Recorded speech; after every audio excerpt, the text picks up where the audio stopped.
is Ramakrishna. I am a physiotherapy student.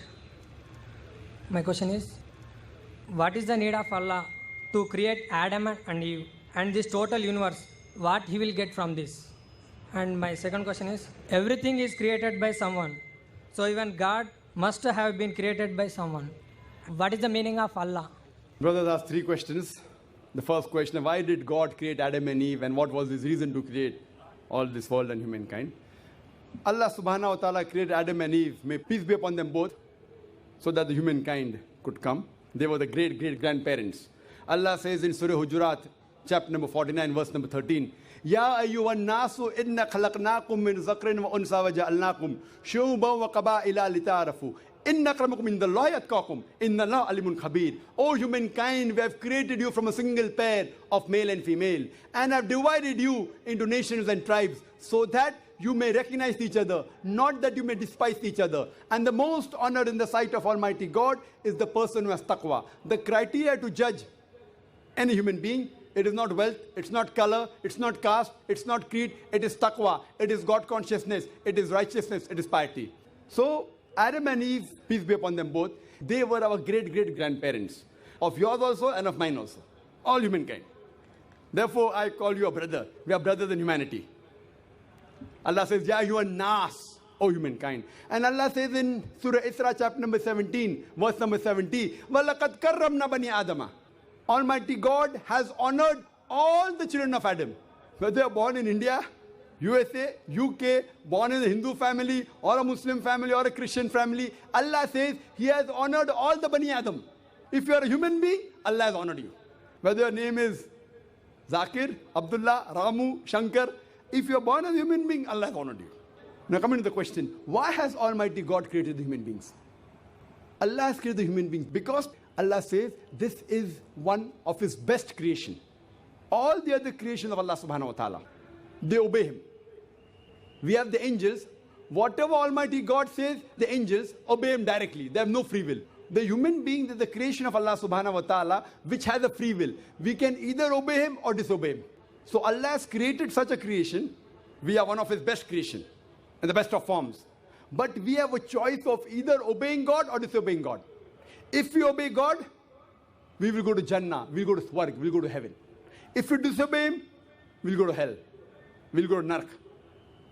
So, this is a test for the hereafter. Allah says in Surah Mulk, chapter number 67, verse number 2, Allazi khalaqal mauta wal hayata. It is Allah who has created death and life to test which of you is good in deeds. So, this life is a test for the hereafter. So, Allah has created the human beings, and Allah says in Surah Dhariyat, chapter number 51, verse number 56, وَمَا خَلَقْتُ الْجِنَّ وَالْإِنسَ إِلَّا لِيَعْبُدُونَ. That we have created the jinn and the men not but to worship Him. So we are supposed to worship, obey the commandment of Allah subhanahu wa ta'ala. So this is the different creation of Allah subhanahu wa ta'ala, which has the free will of even going against Allah subhanahu wa ta'ala or obeying Him. All the other things, the stars, the trees, the mountains, the Quran says they do sajda to Allah subhanahu wa ta'ala, they prostrate to Him, they obey Him. We have a free will. Now when Allah has given a free will, with the free will if we obey Him, we become higher than the angels. With the free will if we disobey Him, we become the partners of the devil. So He's created us for the test for the hereafter. Coming to your second question. Everything has a creator. Who created? God. If anyone says everything has a creator, it is a wrong statement. Every created thing has a creator. The definition of God is He is uncreated. The moment you say who created God, He's not God. The definition of God is He is uncreated. Suppose a person comes and asks you, that brother, my friend John, he was admitted in the hospital. He gave birth to a child. Can you guess, was it a girl or a boy? Can you guess? Try it out. Guess. Can't guess. Why? Can you on the microphone? Can you guess, was it a girl or a boy? Huh?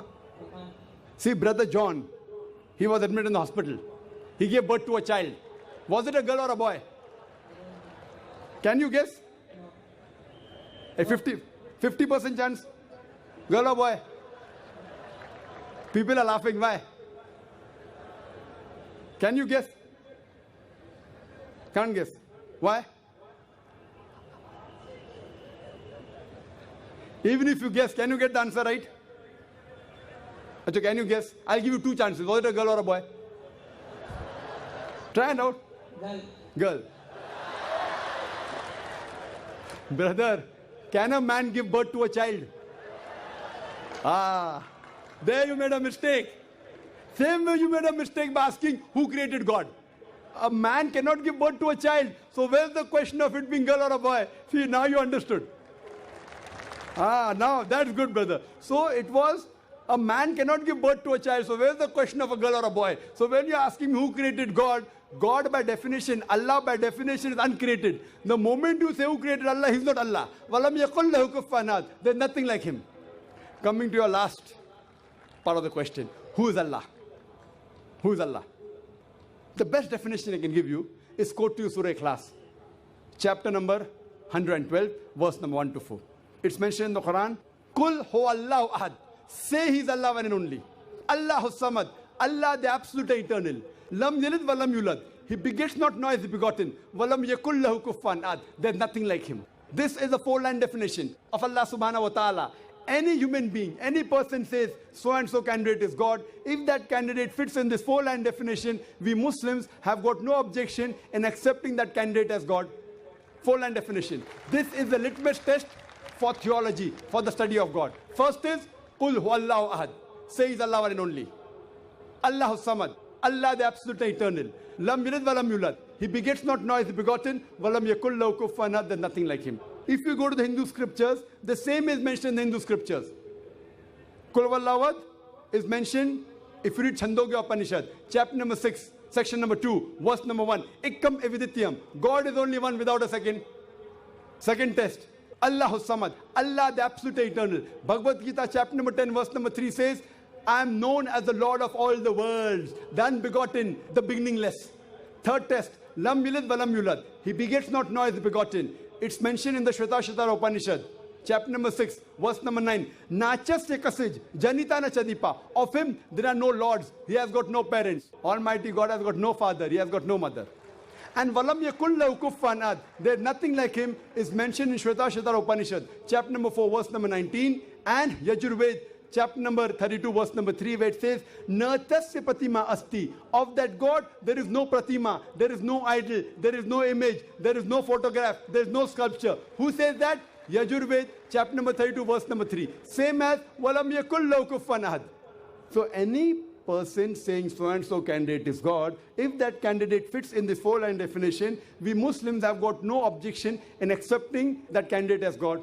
For example, some people say, Bhagwan Rajneesh is Almighty God. Once during question answer time, a Hindu told me, we don't believe Bhagwan Rajneesh to be God. I never said that the Hindus believe Bhagwan Rajneesh is God. I said some people believe Bhagwan Rajneesh to be God. Let us put this Rajneesh to test. First test is, Qul huwallahu ahad. Say He's Allah one and only. Was Rajneesh one and only? Was he the only man who claimed divinity? There are hundreds of them. And in this country, we have thousands of men who have claimed divinity. He's not the only one. But Rajneesh Bhaksi said, no, he's unique. Let's go to the next test. Allahu samad. Allah the absolute eternal. Was Rajneesh absolute eternal? We know from his biography, from his autobiography, he was suffering from asthma, from diabetes, from chronic backache. Imagine Almighty God suffering from asthma, diabetes, chronic backache. Third test. Lam yalid wa lam yulad. He begets not nor is begotten. Bhagwan Rajneesh was born in Madhya Pradesh. He had a father and mother. In 1981, he goes to America, USA. And he takes thousands of Americans for a ride. In the state of Oregon, he starts his center and calls it as Rajneeshpuram, his village. Later on, the American government arrests him and put him behind bar. Rajneesh says, the American government slow poisoned me. Imagine Almighty God being slow poisoned.